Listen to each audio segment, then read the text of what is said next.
Hello, it's Jason here from Custom Cans, and we have finally got our hands on the new Sennheiser HD8 headphones, which are their new top-of-the-line DJ headphones, and they're really nice. We had the HD7s in a couple of weeks ago and I've had a good old play with those, but these, even though they look very similar on the internet, they are definitely a nicer headphone. Got metal hinges rather than plastic, and it's just like the feel of the click, that kind of stuff. It just feels a bit more solid than the HD7s. They're good headphones. You know, I put them up there with the HD280s and stuff. They're not going to break. It's a bit like when you feel the HD8 the first time, the Pioneers with the magnesium body. You just go, ooh, metal. That's like, you know, just a feel of quality. The pads feel. Let me just get some HD7s. Yeah, I think they've got the same pads on them, which are quite nice. They're a bit memory foamy, so they stick to the ears nicely. And they come with velour pads again. They come with a choice of straight or curly cable. They have a little locking detachable cable that locks in, and you can put it into either side, which is nice. Sound-wise, these do sound better than the HD7s, I would say.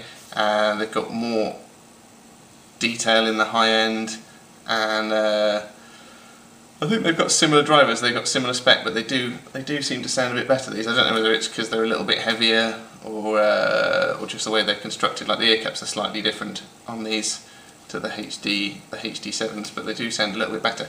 But don't take my word for it.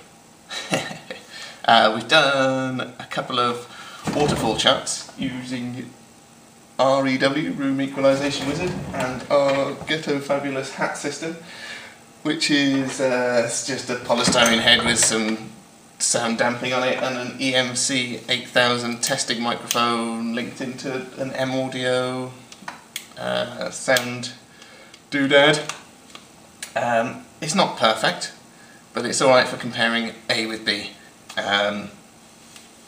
Basically there's a lot of calibration that you need to do with it. Most of it's been done, but when I've done proper tests in the past, we've used like a little mini anechoic chamber, whereas here I'm just doing it in the office. There's a little bit of background noise from the computers and various bits and bobs going on around, so you don't get perfectly accurate results, but it's good for comparing one with another. So basically what I've done is I've done a check on the HD7s, HD8s and HD25s, all with the same setup, you know, within sort of 10 minutes of each other, so you can compare A with B. So let's have a quick look. So start off with the HD25, which is the industry standard one.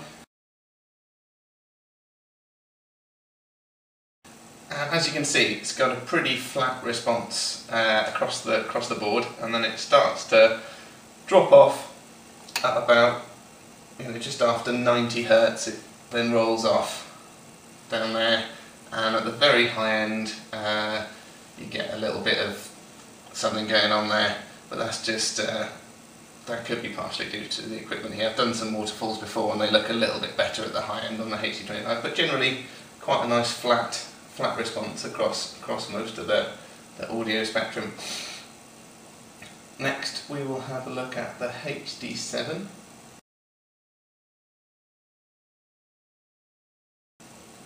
And so you can see right off the bat that the HD7 isn't as flat. And you've also got quite a lot less treble up the top here. So it kind of drops off at the top, which to be honest is probably alright for DJing, because if you're listening at high volumes for a long period of time, it can get a little bit tiring on the ears if you've got quite very bright treble. So I think that's what they've gone for. It kind of rolls off there, but it doesn't roll off as much down at the bass end, especially at lower volumes.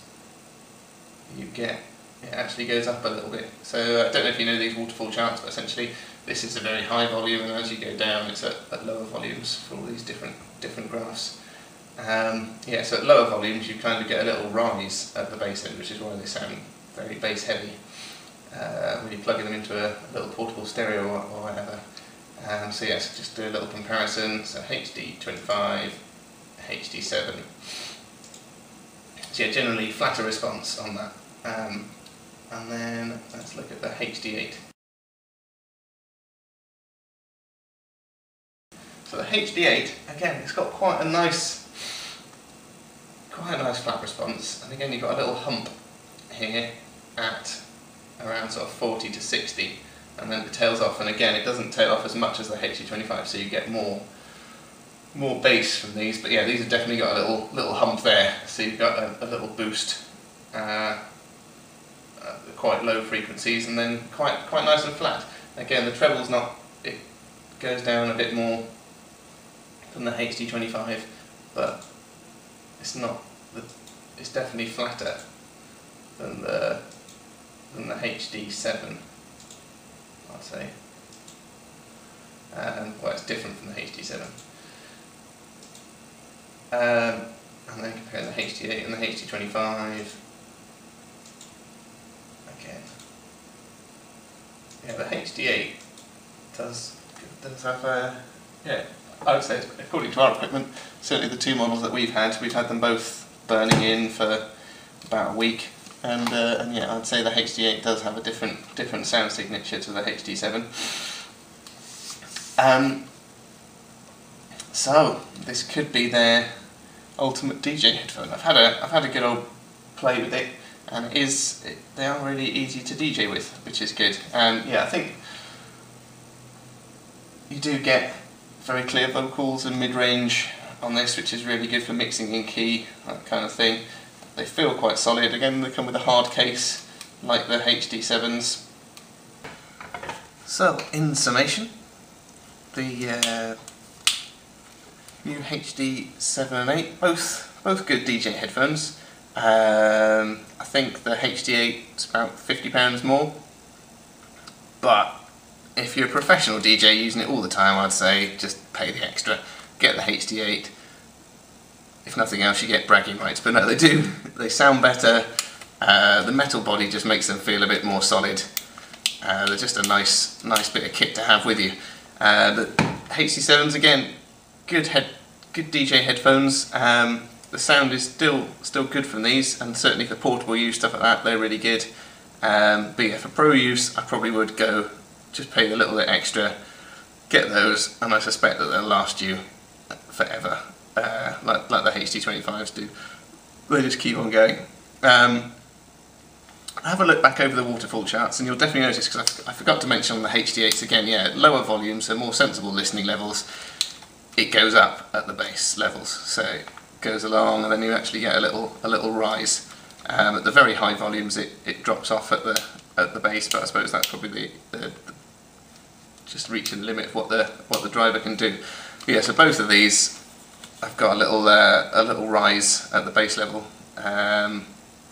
rather than dropping off like the HD25s do if you listen at sensible volumes. Yeah, so both really good headphones. We will be stocking both of these, and they've both got nice ear cups that we can paint and stuff. But yeah, I suspect that certainly when we're selling them, we're going to sell more of the HD8s than we are of the HD7s, because if you're spending the kind of prices that we charge, you might as well get the best one, mightn't you? But yeah, if you've got any questions, just stick them in the old comments box below and I'll try and do them. Or if you want a comparison with any of the other headphones that we do, I can try and rig it up to our hat system and plot out some graphs and stuff. We'll do a little comparison. But yeah, they're definitely for the Pro DJ, HD8, portable use, probably HD7, both bass heavy, both well made, but the HD8 just pips it with its metal hinges and stuff. It just feels a bit better. So I'm quite excited about getting these apart. So hopefully sometime in the week, maybe Tuesday, I might get these pulled apart. We'll do a little tear down video, have a look inside, measure the drivers, see if the drivers are the same, measure the insides, do a few more sort of tests on the electronics and stuff like that. We'll yeah, so look out for that. Thank you very much. Have a good one. Bye.